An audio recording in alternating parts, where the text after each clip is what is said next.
You are listening to episode 15 of the 3 Count Podcast, the podcast which covers the week's events in the world of wrestling. So let's get started. This is the 3 Count Podcast with your hosts, Aaron Phelan, Adam Barlow, and Michael Titley. Hey everybody, Aaron Phelan here with Adam Barlow. You right? And wait, where is Mike? He's on his lunch. He's on his lunch? He's on his bloody lunch. I mean, obviously Mike isn't here. He isn't the NXT fan. Yeah, you probably saw the title. It's to be expected. Yeah. Sick note Mike. Exactly. Hopefully he does watch it. He says he's going to watch it. We seem to have convinced him that much at least, but... Really owes it, you done it. I'm pretty sure. Didn't he make you sit through a game of darts? Yeah, he made me sit through a game of darts, which wasn't the most fun thing in the world, but, you know, it was decent. Any darts fans out there, I'm sorry if it upset you with them comments. Monster. But anyway, with that, welcome to the 3 Count Podcast. If this is your first time listening, then thanks a lot for coming. 3 Count Podcast is produced every week for your enjoyment and our amusement. So today we've got a very special NXT Takeover review, so let's get into it. Fantastic. Yeah, I mean, just the thought of this just leaves me speechless. What a fantastic show once again from NXT. Brilliant stuff. You just when you think they can't raise the bar any higher. Exactly. They go and do it. They really do. Straight from the top, we had an awesome opening package. I don't know, did you catch that? Did you get at the start, yeah. That was great. Really built up the hype for the event if you wasn't hyped already, which I'm sure was impossible. But Did you watch live, by the way? No, I didn't get a chance to watch it live. I had to watch it next morning. But anyway, there's that. Didn't take away any of the excitement. No, not at all. Not at all. But we kick off with a very unique concept for Tyler Breeze's entrance. He was periscoping live. It was fantastic, that. That was definitely a nice little crossover there. I don't know whether they arranged anything with Periscope to promote that or they just decided to randomly do it, but it was a very good idea. I enjoyed it. I thought it was a pretty good entrance with Tyler. Felt a bit special for it being their pay-per-view, I suppose. They had their own little unique stage as well, didn't they? Yeah, they did. I noticed that. I thought that was pretty cool as well that they had their own little unique stage. I was expecting pyrotechnics tonight, to be honest, but yeah, maybe it doesn't work in a smaller building. Yeah, that's true. It might be a bit of a health and safety hazard. And then again, they have a logistic issue though. Yeah, we're not in the UK. They're not in the new UK, so I don't think they stress as much about health and safety as we do over here. But so anyway, with that, we had Balor's awesome entrance. Then he seems to be evolving with this demon character, doesn't he? I don't know if you picked up on that. Yeah. That spray he had on his back as well was just dope. That was so damn good. That it was whoever painted that or whatever, they are awesome because that was amazing. It's pretty interesting actually thinking about this, the way it's evolving the character with Balor. I mean, it started off obviously as him normal, then as the takeover events have happened, it seemed to have added more and more. Do you think? I don't know, do you think it's more than just looks? Maybe it's an evolution of the character, maybe teasing a heel turn or something? Do you think, possibly? Oh, it's definitely possible, yeah. And it could work as well. Yeah, I mean, we had the attack of Hideo Itami before this match, didn't we, in the parking lot? Is it possible it might be Balor behind this, do you think? I didn't think of that, but no, that could definitely work. That could be plausible. To touch on that, yeah, I thought that was a decent way of writing him off as well, the attack. Yeah, it was a very good way of writing him off, actually. Hideo ended up getting taken out of the match after this attack. Could it have been Balor? Who knows? It could be a plausible storyline, but you could hear Kevin, and they sort of made it out as if it was Kevin Owens, didn't they? Yeah, exactly. He said something in the background. Yeah, I think he said, "That's a shame," or something. That's a shame, yeah. But yeah, I like what they did with it. Definitely. Rather than admitting that he just injured himself. Although they've been reading rumours online that it's not a serious, something like it's not a serious injury, it's just more wear and tear, and people are quite annoyed about it, something like that. I don't know about that. I suppose It was something like that. I suppose we'll get an official update at some point of how long he's going to be out. Hopefully, it isn't too long.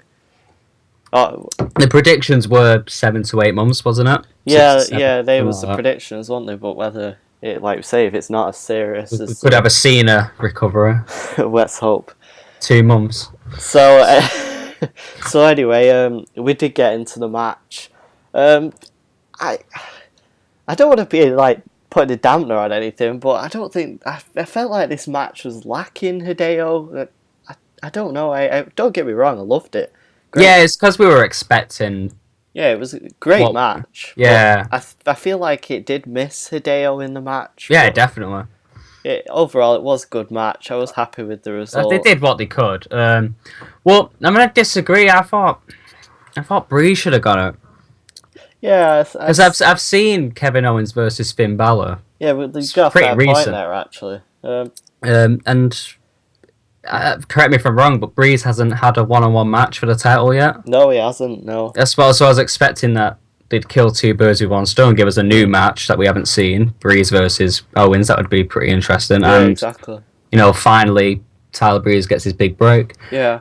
Maybe, I mean, before we got the news of Hideo's injury, I think he was probably the one that was going to get the win in this match. That was probably, yeah. Yeah, so maybe that's why they've passed it on to Balor, the next face, but I don't know. I mean, if there's anything with NXT that we can rely on, it's that they're going to book it fantastically anyway. Definitely, yeah. So we'll just see what happens with this. Hopefully it turns out for the best. I can't imagine it'll go any other way. It should be great. Yeah, fun match. Not the best match on the card. Not at all, but still great nonetheless. Yeah, exactly. So with that, we'll move on to Bayley and Charlotte versus Dana Brooke and Emma. I was really loving Emma's character on the pay-per-view. I think she's definitely evolved a lot in this new role. Yeah, I was going to say she's establishing herself. Definitely. I think she was the star of the Dana Brooke and Emma team, which I think in a way they're kind of pushing Dana more over Emma at this point. But I got that vibe as well, yeah. You could just tell with the entrances for a start, like them two, Charlotte and Bayley got their own. Them two got their own. But sort of Dana Brooke shared her entrance, but it was really her entrance kind of thing. Yeah, exactly. But I am loving this side to Emma. Still not sold on Dana Brooke. No, same here. Don't get me wrong, not knocking the talent or anything. It's just the character more than anything, in my opinion. It's just feels a bit awkward. She touches herself way too much in her entrance. I just don't know where she's going with herself. So uncomfortable. But I don't know if I was happy with the result of this match or not. I mean, the team I did prefer was Bayley and Charlotte, but I don't know, did they need the win, do you think? Not on paper, no. But, I mean, it was a good match. Obviously, the standard of women's wrestling in NXT is unmatched, really. It was a very good match. Like I said, I'm just not sure if the result was the right one. I think maybe if they are trying to establish Dana Brooke and Emma's new character, I think it might have benefited them getting a decisive win. They had more to gain. Yeah, exactly. But obviously, Bayley and Charlotte got the win. I do think Charlotte is getting the call up anytime soon. But then it's a matter of time. We've been saying that since Mania, really, and it's not happened yet. But I think she deserves it. There's not really much more for Charlotte to do, would you say, in NXT, really? Not at all. She's done it all. Exactly. So it was a fun match, decent result. Let's move on to what was my surprise of the night, really. Baron Corbin and Rhino. We didn't really have much anticipation for this match, did we? But again, I was just expecting this to be another one of his, I wouldn't say throwaway matches, but one of his quick defeat match. Part of me was expecting it to have like a bit of a reverse effect where Rhino would get the 13-second win. Yeah, possibly. Yeah, part of me was expecting that, something like that. But no, They had quite a It was a lengthy pretty good match, really. yeah. It's probably his longest match ever, I think, wasn't I think probably Easily, yeah. Yeah, unless didn't he have a championship the contender bit, thing? yeah. That was quite a long match, I think, wasn't it? But anyway, I think this was one of Baron's better showings, if I'm honest. Yeah, I agree. He's still, I don't know, he's still in that area for me where he's kind of not won me over. He doesn't seem to have won a lot of the crowd over, though, by the sounds of things. Well, no, it seems like, weirdly, the reactions are getting a lot worse with Baron. I don't know, is that a surprise to you? Yeah, because, I don't know, yeah, it's definitely a surprise, because they seemed really into him at first. I don't know if it's just because they've got bored of seeing the same old shit as the crowd would usually chant in situations like that, or I think or if it's just because he looks a bit too much like Roman Reigns, you never know. Quite possibly.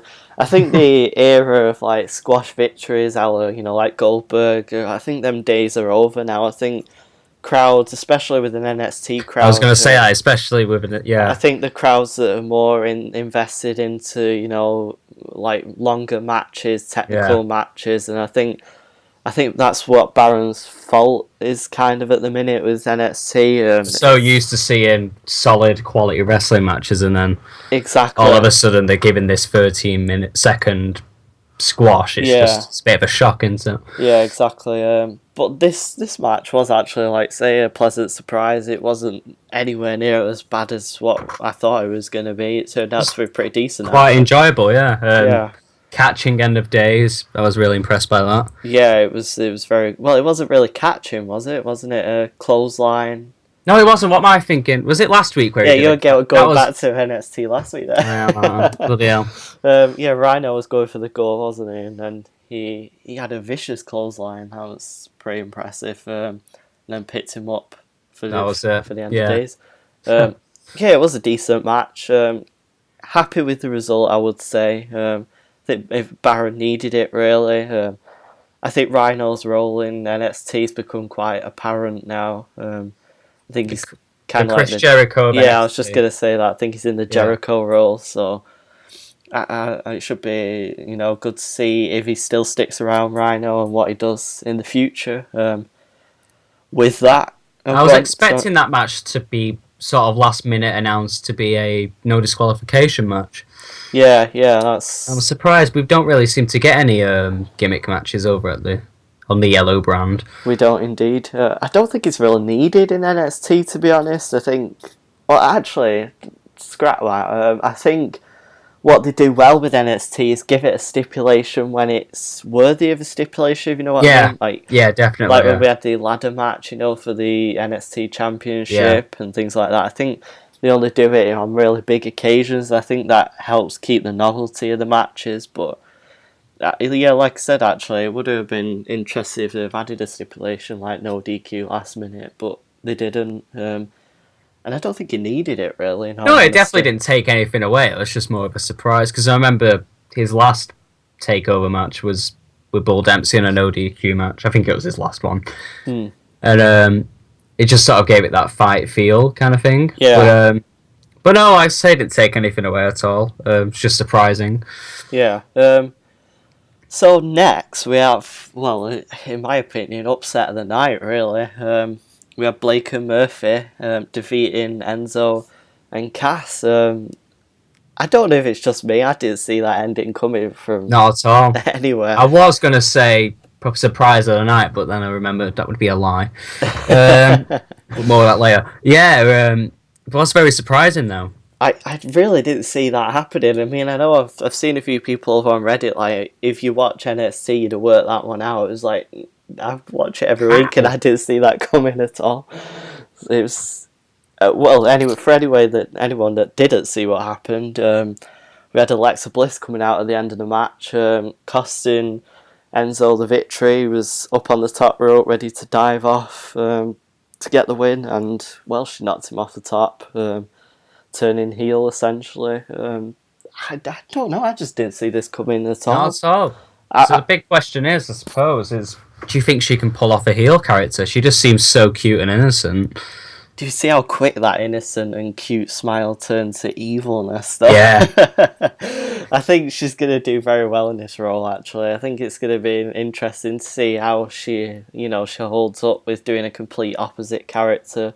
Then again, maybe she doesn't. I think she might just do the usual stuff, but it just has a hint of evil to it. Quite possibly, like the sadistic, like, I don't know, she might be like... kind of like AJ, where she'd go crazy and do all this weird evil shit, but then after she does it, just sort of jump back into that little smile she does, maybe. She might start like throwing glitter into people's eyes to cost them the wins of matches and stuff.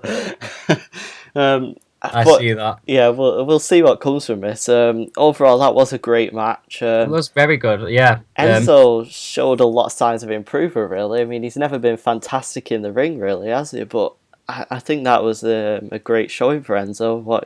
He must have been putting a lot of training in, or he's been... I agree. I always wondered if the whole point of his gimmick was that he couldn't fight and that he...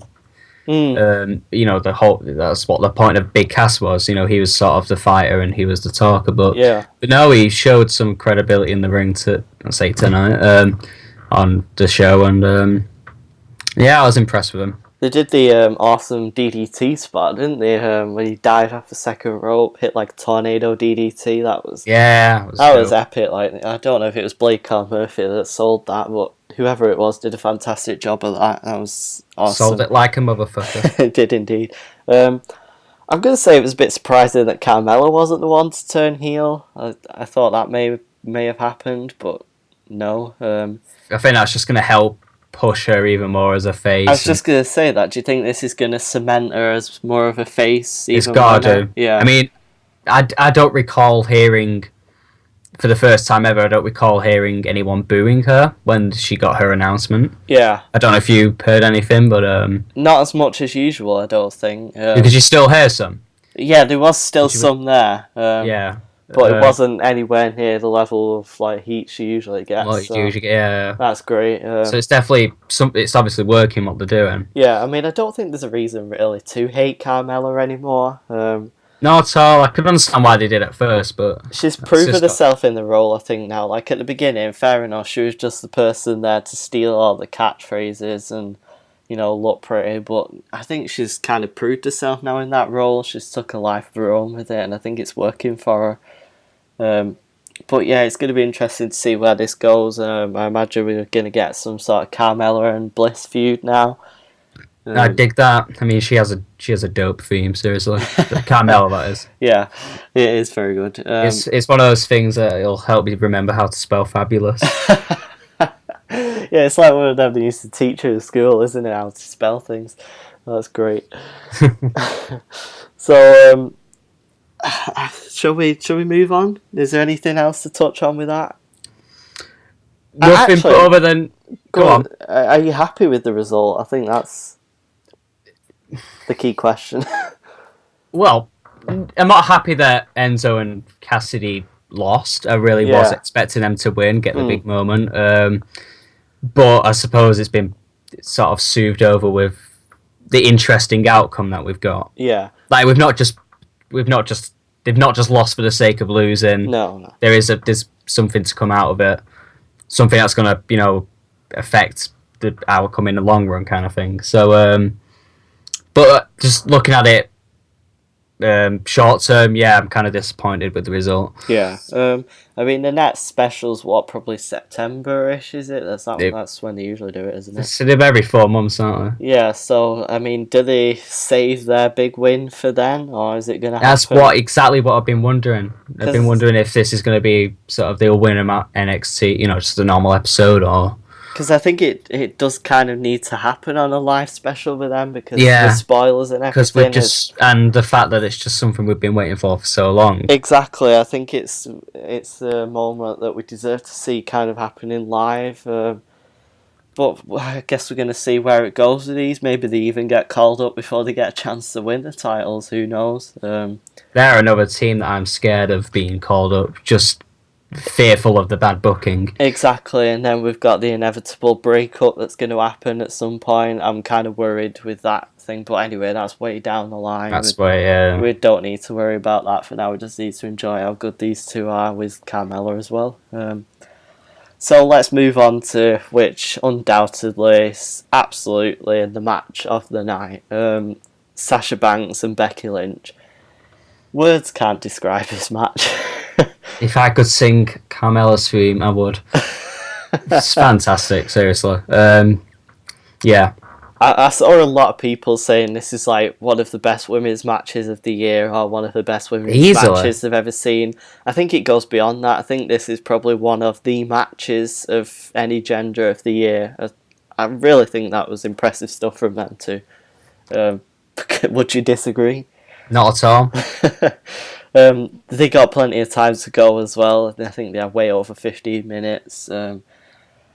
Honestly, Becky Lynch, she solidified herself as well. well. Yeah, I mean, the beginning of the match, the crowd still wasn't fully behind her. I mean, she's had this issue, I think, of kind of just getting over. Yeah, but that was such a touching moment at the end when the crowd I love it when they do that. They always do that at the right time. Yeah, definitely. It's like they know that this is the night you're gonna get in touch with the crowd, kind of thing. So you're gonna have that moment. They always do it. They time it perfectly.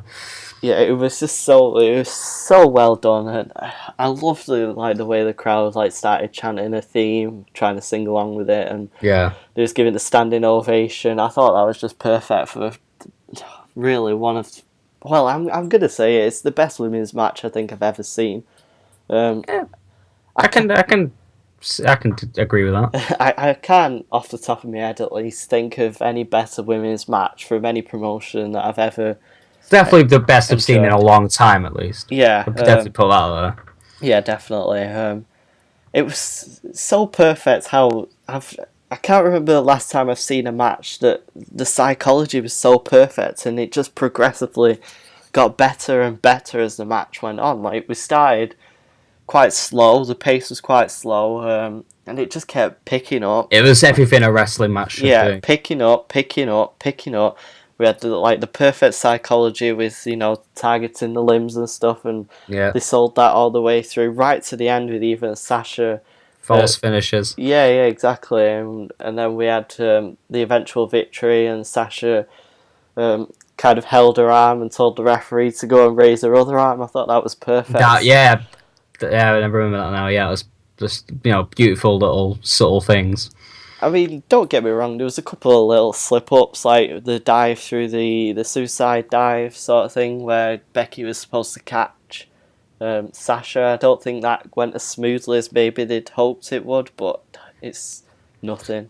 Really nothing. Personally, it's as much as I like to see things going perfect like that, I kind of think the sloppiness kind of adds to it, in the sense that it makes it seem that it wasn't choreographed, kind of thing. Yeah, exactly. When a match goes perfectly and nothing goes wrong, as great as it looks, you sort of get a feel afterwards that I was like, yeah, they really trained for that, and they really, definitely, really prepared and worked together with it. And you don't want to think that. You want to think that, these two went out there and had a full-on, I won't say fight, because this was more of a competition match, but you know what I mean? Yeah, I mean, sometimes I think people scrutinise botches so much. I think definitely, with, the success of Botchamania and that's things like that. I think people kind of love to scrutinise everything, but I think we need to remember, like you say, in certain situations like this, it kind of adds to, like we say, the psychology of the match. It seems right for them to be tired and to not be able to pull certain moves off perfectly. I mean, if you watch any MMA or things like that, you're not going to see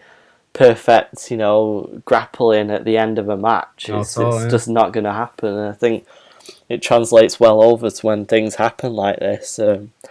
Like I say, there's literally not anything I can even criticise about this match. It was absolutely fantastic. The crowd gave it the respect it deserves. Sasha getting the win was, I think, the right decision on this occasion. Yeah.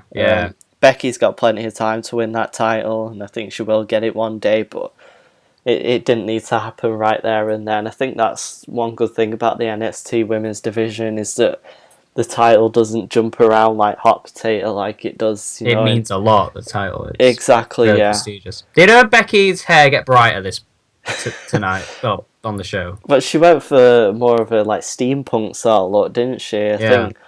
I think that's a nice change up for her. Actually, I mean, that's been one of our criticisms, hasn't it? Really, in the past of her that she didn't sort of rock her head as much as she normally does. Yeah, she's had an issue with her identity really, and I think she didn't rock out as much as what she usually does, which works because she just overdoes it sometimes. The new look was good for her. I think it was something quite unique. I don't think we've ever had a character in WWE that's been steampunk, really, have we? No, I can't recall. There's definitely not a women's wrestler, anyway. There may be something somewhere, but not that I can recall, anyway. But yeah, I think she's found what works now, and hopefully she sticks to that. I saw a funny thing, actually. Someone dubbed Edge's theme music over her entrance. Kind of works very well. That was a nice little fun thing to watch. But anyway, match of the night, by far, one of the best matches of this year. I loved it. Easily. Loved it. Great stuff. Should we get to our main event? We should. This one, wow. Again, we talk about that bar keep being raised on NXT. Straight from the moment of Kevin walking out in the Cena t-shirt, that was an awesome little touch. Kevin's just a perfect heel, isn't he? He really is. He's got it all, the full package. Yeah, definitely. I've tried to think of like a sort of like parallel to like Lesnar or something, but really that's wrong to bring up in a way. I mean, he has the dominance of Lesnar, but he has like subtle like commonalities, but it's still completely different. Yeah, he's just his very own like unique character. It's kind of like a dry like humor with him as well, isn't it? Yeah. Like his comments he passes off about things and stuff. Lesnar's just sort of cold, just wants to hurt people. There's no real reason for it. Yeah, exactly. For money and stuff. Whereas with Kevin, it's like there is a purpose behind it. Usually his family is his main reason. Yeah. So they have like different. They have like similar. What's the word? Similar intentions, but completely different reasons. Yeah, exactly. And it's those differences that make the characters so different. It's like with Kevin, he's kind of like the character where he says he's just doing it for. It's nothing personal. He does it for his family. Yeah. But kind of like that's his kind of excuse in a way. I take it for him wanting to be this monster. I think it works perfectly. Really, it's kind of like a Heisenberg in Breaking Bad in a way. Like he would always say he's doing things for his family and stuff like that, but really it was just his way of being the monster that he wants to be. Really, it's kind of an excuse. It's great stuff from Kevin. I'm really enjoying his stuff. Little exclusive here for you before Mike gets on this podcast in the future. He's not a fan of Kevin at the minute. Guess why? Yeah, I was going to say, guess why that is. It might be something to do with him coming out to Cena on Raw, but no, who knows? Maybe we'll have to wait and see what Mike says about that on Sunday. Well, maybe he's just getting worked. You never know. It could just be a good old-fashioned, I'm getting worked, bro. Let's hope it is. Let's hope. It's so great, though, that Kevin seems to be getting a lot of people really, riled up against him. Yeah, definitely. So great. So with that, let's remember it was an NXT Championship match versus Sami Zayn. The match itself wasn't anything amazing, I wouldn't say. It wasn't bad at all, but it was it was good in building their story. I mean, I saw some people moaning, saying like, "Oh, I wanted to see a decisive victory between these two," but as they've said in the past, they're destined to do this forever. I think this feud's going to keep being revisited too, even on the main roster. I don't think there's any rush to get a decisive victory for one of these two. I think we're going to see plenty of more matches down the line. Easily, yeah. So with that, it was like you say, good for building, the story between these two. Building the next chapter. And it wasn't a case like as well of I saw a few people moaning saying Sammy kind of looked weak in the match. I don't think that. Not at all. He had the upper hand really for most of the match. It was kind of just like he got caught off guard. It was just a classic example of one mistake can cost you a match. Exactly, and I think that worked perfectly. It adds to the character of Owens again, protects him for his upcoming match with Cena at Elimination Chamber. It doesn't put Zayn in a bad light. It helps him, take some time off, I suppose, for injury. And it also builds to our brand new debuting superstar for NXT. Somebody that I marked out. God. Were you expecting that? Not really. I saw rumblings of it, like some people saying, it's Samoa Joe might be signing with NXT and stuff like that. It's the thing, because like, as soon as I started seeing rumours about... I've got to the point now where, like, if I see, like, such a body expected to be signing or WWE wants such a body, I'll start, if it's someone that I'm not aware of or... Well, I've always been aware of Samoa Joe, it's just never seen any of his stuff, so I've been, like, watching a few of his matches and all that from Ring of Honor and whatnot. But I didn't think if he was going to be debuting, I didn't think it'd be at TakeOver. Yeah, the thing that was awesome about it as well was Triple H did his conference call thing before, the day before NXT, where, they ask about how successful the product's doing and stuff like that. One of the questions was about Joe signing with NXT. Triple H played that off so perfectly looking back. He was like, we met briefly at a past event. We just exchanged pleasantries, really, and that was as far as it went. Yeah. It's like, how sly was that? How well did he pull that off? Brilliant. So good. The thing that worked well as well, I think, for Joe's debut was the beginning of his theme song was kind of, it sounded like it was saying, like, Uha, like, Uha Nation. And I thought, maybe that's what I thought it was going to be. Yeah, I thought he was debuting, because they showed him earlier as well, didn't they, in the crowd? Yeah. He got a massive pop, which is nice to hear. I kind of felt bad for the other people. He was sounding like he sort of show all these like up and comers. Yeah, he's just sat there with a smug look on his face, like bitch. Yeah, it was like he was loving that every moment of that one. Rightfully so. Yeah, so he should. I thought like, is it Yuha coming out? I was like, maybe. And then when Joe comes out, I was like, holy shit! It was like, wow, I can't believe this. He's even got his first piece of merch. He's only been there 2 minutes. I know, exactly, and apparently it's sold out already as of Friday night, so that's pretty crazy stuff. And I'm surprised they've allowed him to keep his name as well. That's nice. Yeah, that definitely surprised me. Yeah. I was expecting like Samoa Joey or something, Joey Samoa or something like that. Samosa Joe. Samosa Joe. I was expecting something like that. But no, we got his actual name as well, so that's awesome. It's just some people that shouldn't have their names tweaked. When it's a name that obviously isn't his birth name. Yeah. If that makes sense. Like Kevin Steen, that's his real name. It makes sense to change that. Because you can't really copyright his real name. But when it's something like that with CM Punk or Samoa Joe, it just makes sense, especially when they're so well known as well. Yeah. It just, if anything, it gives your company credibility, I'd say. Exactly. The fact that you've got that name on your, Sorry. on your roster, yeah. Most definitely, yeah. I forgot what point I was going to touch on then. I was going to touch on a point about him. Well, let's leave that. So it was a great debut from Joe. We didn't get any physical altercation between the two of them.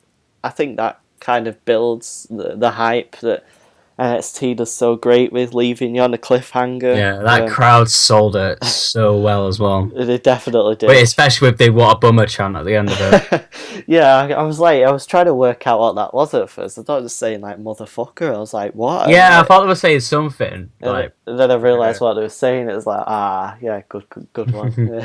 But I think it does, like say, adds to the excitement. NXT loves leaving cliffhangers. I think it's going to be great to see what happens with these two. Obviously, we're going to get some sort of feud with them.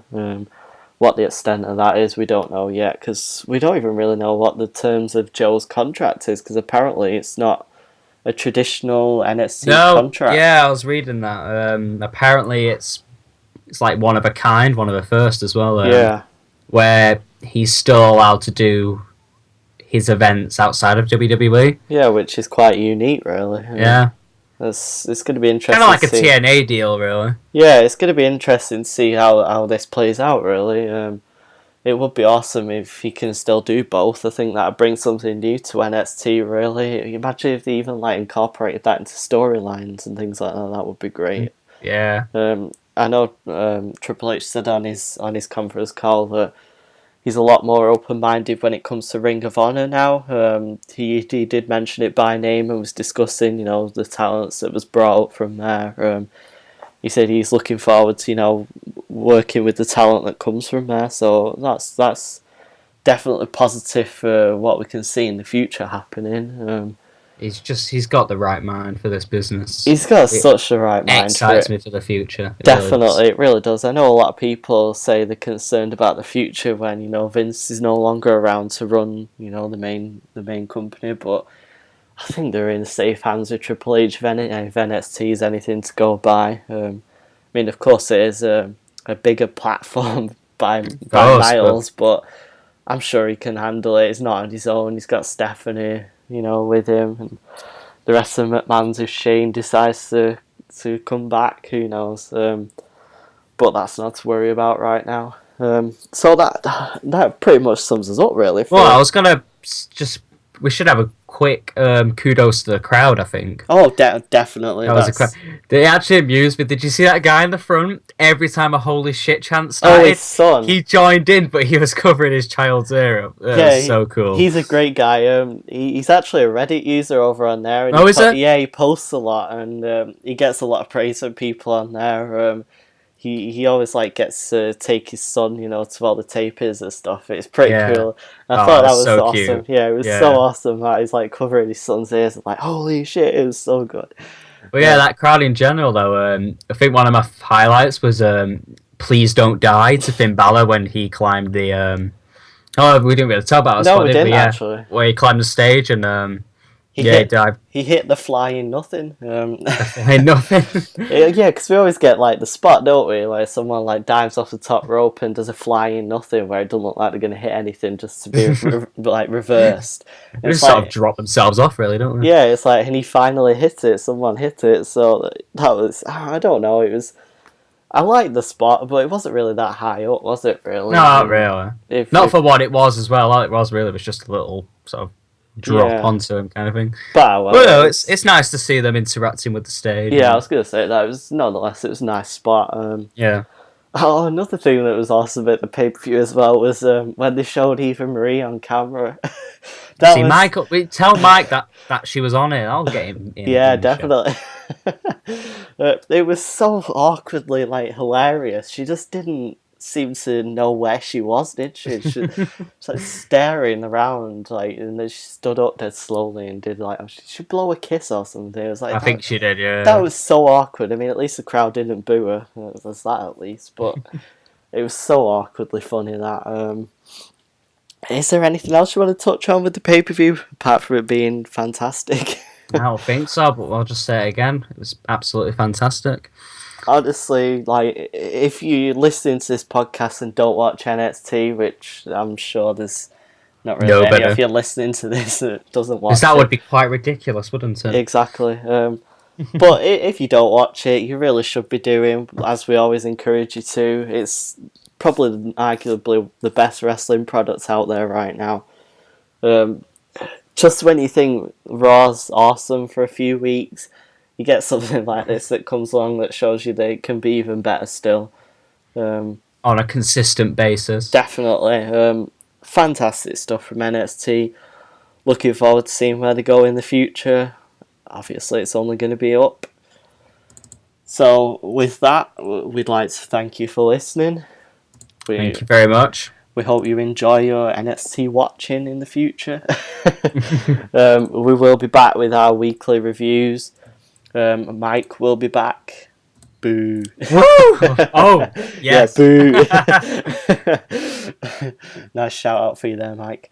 We are looking forward to you coming back. Whether our listeners are, who knows.